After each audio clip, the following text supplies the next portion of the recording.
Ladies and gentlemen, boys and girls, welcome back to Beast by Pascal, YouTube's premier channel about all things women's football. And match day number 7 of the Women's World Cup has just concluded, and there were some very entertaining matches here on display today. And unfortunately, there were some bitter goodbyes and some very jubilant hellos to the round of 16. So without further ado, let's get right into the first of the 3 matches that were on show today in Costa Rica versus Japan. Now, Costa Rica lined up in a 3-4-2-1 formation, and Japan lined up in a 4-4-1-1 formation. And at the very beginning of the match, Costa Rica were playing with much more confidence than we had seen in their game against Spain, and actually managed to threaten Japan in the early proceedings of the first half. And it is really unfortunate that Costa Rica did not take much more advantage of these opportunities, especially when they were leading Japan in the early openings here of this game, as in the 24th minute Japan would open the scoring with a very good strike from Naomoto on the back of some very poor defensive time for Costa Rica that allowed her to go through on goal and shoot to give Japan the lead. And it wouldn't take too long for Japan themselves to double their score, as in the 26th minute as well they scored again. This time it was unfortunately the Costa Rica defender who slipped up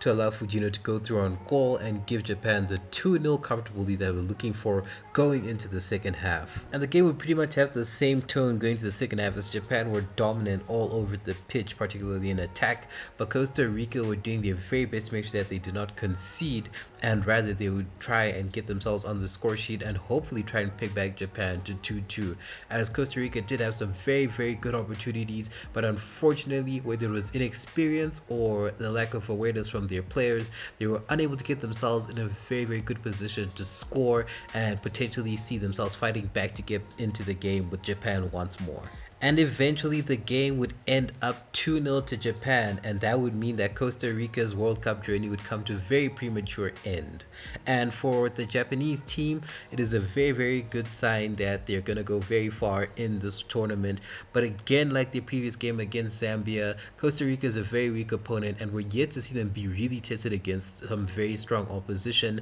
So in their next game against Spain, where they'll be fighting for the first place position, it'll be very interesting to see how Japan go about that game. And as for Costa Rica, it is a very unfortunate time for them to be getting out of the tournament. But again, the lack of experience on such a big stage shows here. But at the same time, they should be very proud for having come this far in the World Cup, particularly with some of their individual players like Solera, who did her very best in these last 2 games to keep her team in the mix for the win, or at the very least for some points. So for Costa Rica, this is more of a learning experience, and hopefully they can come back to the World Cup much better and much more prepared for the tough opposition that might come their way at the next edition or in the future just in general. And in the next match, it was another group encounter with Spain taking on Zambia here, with Spain lined up in a 4-3-3 formation and Zambia lined up in a 4-1-4-1 formation. And just like Costa Rica, Zambia here were playing with much less nerves and were doing their very best to play on the front foot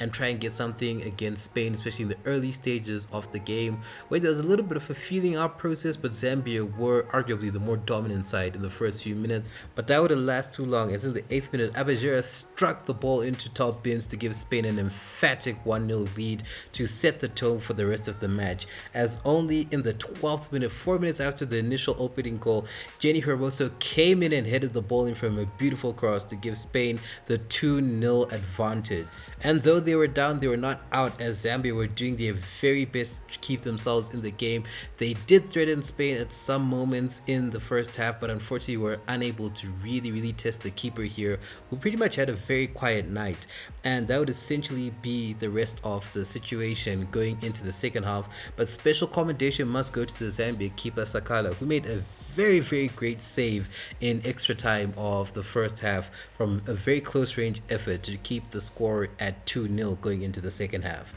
And for the first 25 minutes of the second half, it would pretty much be even Stevens, with Zambia doing their best to test Spain and getting a few opportunities to do so, but unfortunately they weren't able to be clinical enough or to get into a proper position to strike the ball and test the keeper. and it would only be in the 68th minute that pretty much the game would be put to rest, as substitute Redondo would come on and beat her defender and the goalkeeper to score for Spain to make it 3-0. And it would pretty much be open gates from this point forward for Spain, as just 2 minutes after Redondo scored, Hermoso, making her 100th appearance, would score her 50th international goal for Spain, and it would pretty much be game over, as in the 84th minute Redondo would score again to bring the score up to 5-0 for Spain here. And it would be these two goals in particular that would make sure that the game would forever be mired in infamy and somewhat controversy as well, as Hermoso's goal was initially called off for offside, but after VAR check it was declared a goal, but thanks to a little bit of miscommunication between VAR and the referee themselves,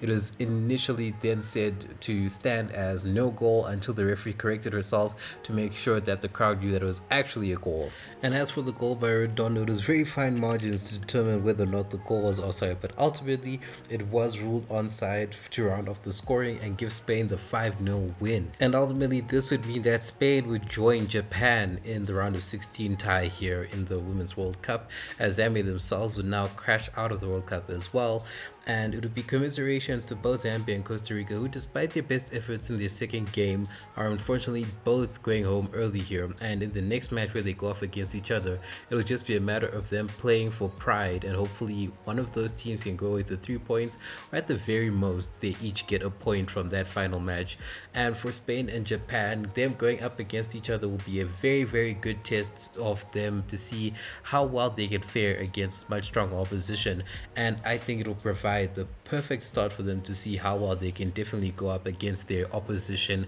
going up in the knockout stages of the World Cup. And the day's proceedings would be finished off with Canada versus Ireland, as Canada lined up in a 4-2-3-1 formation, Ireland lined up in a 3-4-3 formation. And in the very early stages of the game, Ireland were dominant over Canada, as Canada looked definitely off the mark and somewhat scared when Ireland were approaching them. And this would prove to be beneficial to the Irish girls in green, as in the 3rd minute from a direct corner, Katie McCabe scored to give Ireland the early lead. And going into the rest of the first half, it was the Ireland show, as Ireland dominated Canada completely off the field, and Canada did not look like they were in the game at all. And it would only be in extra time, the 4th minute particularly of extra time of the first half, that Canada would get in the game, but it would be indirectly, as a deflection by the Irish defender Connolly would give Canada a goal to make it 1-1 going into the second half of the game. And in the second half, the roles would be switched around, as Ireland suddenly were on the back foot and were trying to deal with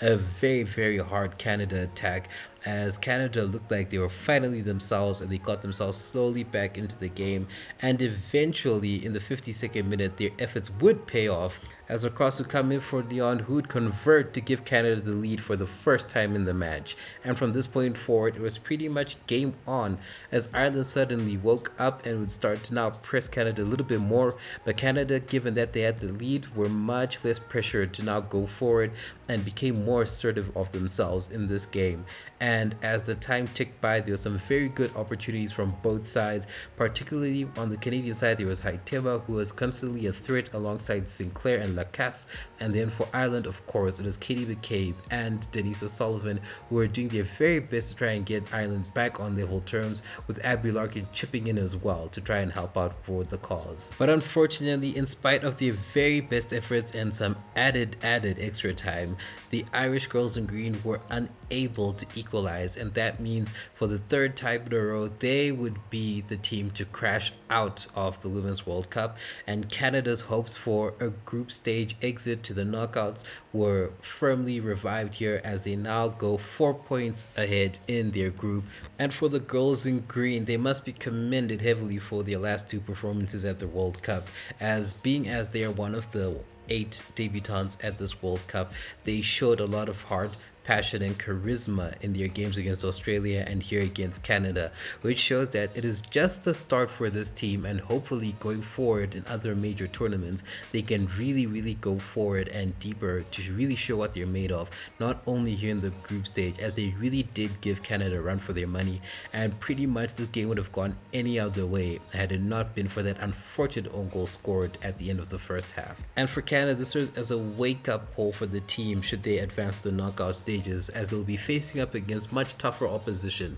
and for them to perform the way they did in the first half of the match, it does not bode well for them should they face up against stronger and stiffer competition like Spain or Japan, for example. So for Canada, it is a wake-up call for them to do their best to try and get themselves off the mark from the minute the first whistle goes off. And that will do it for the things that we learned at the games here in the Women's World Cup. Unfortunately for the debuting sides and the underdogs as well, in spite of their very best efforts at the second time of asking, the more experienced veterans of the World Cup ran out the winners here. But it does bode well for these three teams that have been eliminated, that should they be able to be backed by their federations, they can come back to the World Cup stage and hopefully perform better in future World Cup editions as well. But it all just depends on the support of their federations and the organization of the teams going forward. But other than that, will wrap it up for today's video. Thank you very much for watching. Please like, share, and subscribe, and I'll see you in tomorrow's video.